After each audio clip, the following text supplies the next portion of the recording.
Before I get this review cracking, I just want to say rest in power, Lance Reddick. He has a small role in this movie, but I always enjoy the person who gives the protagonist their gear and weapons, and he plays that role so smooth. I'm watching The Wire for the first time, which he's in, and I'm only on season 1, but he's so good in it so far. I can't wait to see him in the new Percy Jackson series coming on Disney+.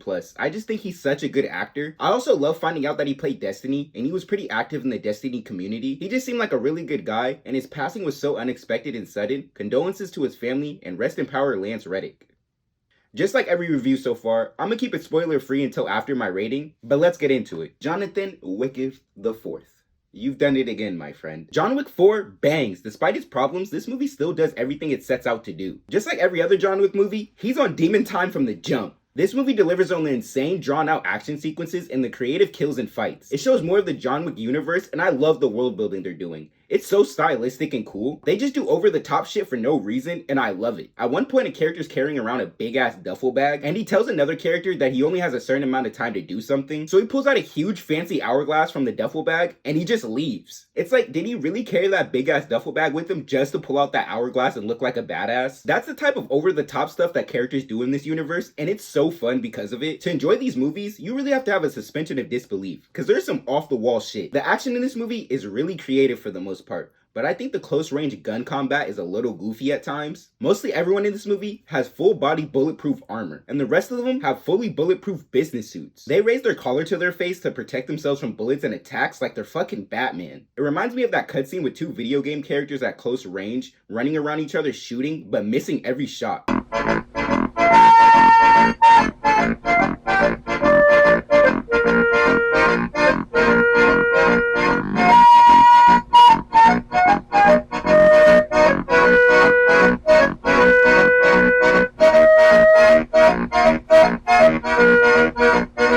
But where the action really shines is the great hand-to-hand combat sequences and fun kills with the creative use of the environment and different weapons. There's some really fun action sequences in this, and the hand-to-hand combat feels so heavy and impactful. There's a girl character in this, and she's a really good fighter, but she's like half the size of the meatheads she's fighting against. She gets overpowered most of the time, but she uses her size and flexibility to get the ups on her enemies. I just think stuff like that is dope, even in the crazy world of John Wick, where her casually overpowering 250-pound men would have looked fine. I just like when sizes factor in a fight. It just adds another layer to the battle. It's usually only shown when the person is much bigger than the other one, so it's cool to see every matchup she had was pretty much that. The action in this movie is an obvious highlight, and I'll praise it more as I go along and in spoilers, but where this movie is a little ass to me is the story. I think this movie has too many characters, the villain is a little weak, it's a little too long, and I think it has a problem with fleshing out some of the characters. Look, I come into these movies to watch John Wick whoop ass, so the story has to be at least serviceable and put John Wick in different situations to be, well, John Wick.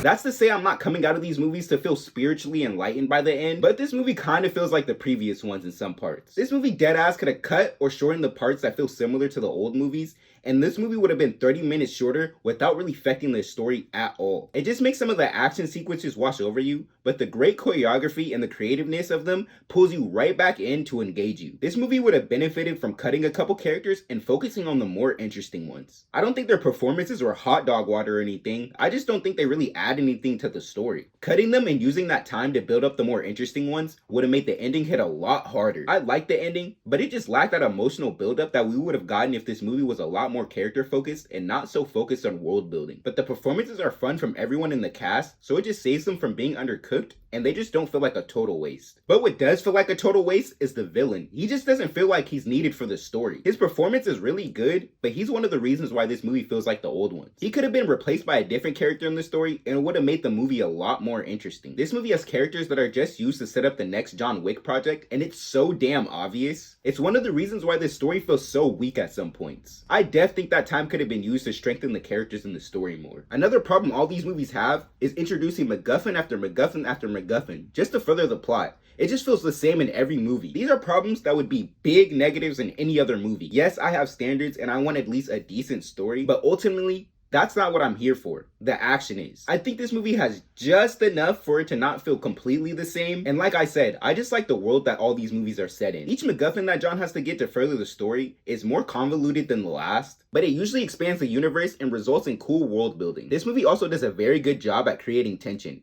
In this movie, all cards are on the table for who lives and who dies. I think that's something that's been really missing from the John Wick movies. Besides the bad guys, none of the people are really in any real danger. So all of that makes the big negatives affect this movie a little less for me. I really didn't need to give justification on why these movies' problems didn't affect me as much, but I think it was needed because the last 2 movies I reviewed had some of the same problems and I was a lot harsher on those. But some movies just get a pass on having a weaker story. And this is just one of those franchises / movies. Besides the action, another standout thing in this movie are the performances. Every performance in this is genuinely great. Everyone is so fun to watch. Donnie Yen's character Kane is so tough in this. I think he's just such a good actor and martial artist. I've been a fan of his since my dad showed me the It movies, so I always enjoy watching something that he's in. His fight scenes are so creative and dope to watch. Him being blind really adds an interesting layer to his fighting style. I just love how he navigates being an elite assassin who is blind. I just wish this movie used his character better. I enjoyed every scene he was in, but he's one of the undercooked characters. Like I said, everyone brings their A game to this movie, so there really isn't a reason to go down the list. But Donnie Yen was such a standout, and I can't wait to talk about his action scenes and spoilers. One thing I forgot to mention is the cinematography. It's surprisingly good and really elevates the movie. All in all, I had a really fun time with this movie. Even if the story felt a little samey and some of the characters felt a little forced in or underutilized. Besides the great action, which is a given for the John Wick movies at this point, I think the performances really saved this movie for me. So I gotta give this movie a 7, maybe a 7.5 on a rewatch. Don't forget to drop a like on the vid and let me know your rating in the comments. But now, time for some spoilers, so I could just expand on my problems and talk about the dope action scenes.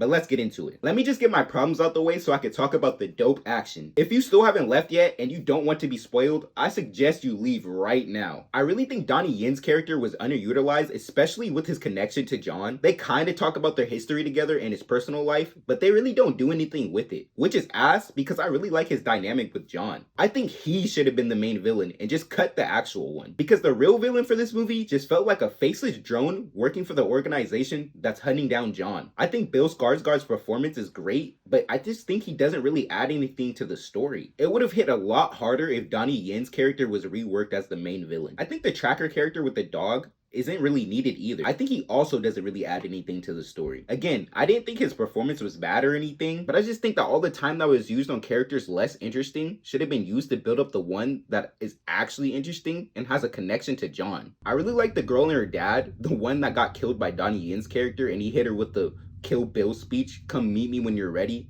I really like the actor for her dad, Hiroyuki Sanada. I really hope I pronounce his name right because he deserves his flowers. He's good in anything I see him in. I think their action is great, especially his daughter, played by Rina Sawayama. She's the character that I mentioned earlier that uses her size and flexibility to get the one-up on her enemies, but they're just used as obvious setup for the daughter to have a tragic backstory and motivations to be a protagonist later on. I liked everything about them, but this movie was already jam-packed dealing with the send-off of John Wick, so I just really don't think they were needed. The big battle before the actual last fight just felt like the last movies. John Wick has a big bounty on his head and the whole city's looking for him. How creative. Yeah, the action that comes from it is cool and all, but the situation just feels samey and it's just not really needed. To keep it a buck with you, it just feels like they thought the final fight between Donnie Yen's character and John Wick was just too low-key, since it was just a simple pistol duel. But I just thought it was a nice change up of pace for these movies, and I thought it was a great send-off for John. I really like how this movie starts. No catch-up to John on where he is or how he got there. Just a nice monologue speech from Lawrence Fishburne, and it just cuts straight into John in the desert riding a horse busting his blicky at some enemies. This movie wastes no time into having John doing some wild shit, and I loved it. I like seeing John Wick shoot people in the face while he has nunchucks in the other hand. I like seeing him with his aimbot accuracy, automatically headshotting people, but it just gets a little boring at times. So it's always cool seeing John Wick use a different weapon or use a different combination of weapons with his pistol, making it feel all different. John Wick at one point holds this sick ass drifting around enemies, having a cool shootout with them, eventually taking them all out. I just thought that moment was so smooth. There's a top-down sequence in this where John Wick is just clearing out room after room with a fire breath shotgun. It felt like something straight out of a video game. It was honestly one of my favorite parts of the movie.